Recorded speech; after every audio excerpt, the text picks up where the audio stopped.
কোন কোন নেতা হুঙ্কার দিয়ে বলতেন খেলা হবে, এখন কার বিরুদ্ধে খেলতেছে, এখন কোন মাঠে খেলতেছে, এখন কি তারা নারায়ণগঞ্জে আছে, এখন কি আর বলে খেলা হবে? হুঙ্কার দেওয়া ভালো নয়।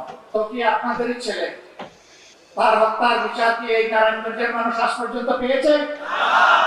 পায়নি। শুধু কি আট কোণের কথা কি আমরা ভুলে যাব? এরকম দফায় দফায় দফায় ছোট ছোট রক্তার খাড়ি খাড়ি লাশ এই নারায়ণগঞ্জে উপহার দেওয়া হয়েছে।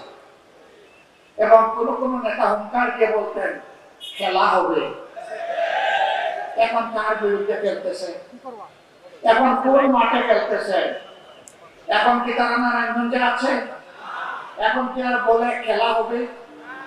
হুঙ্কার দেওয়া ভালো নয়।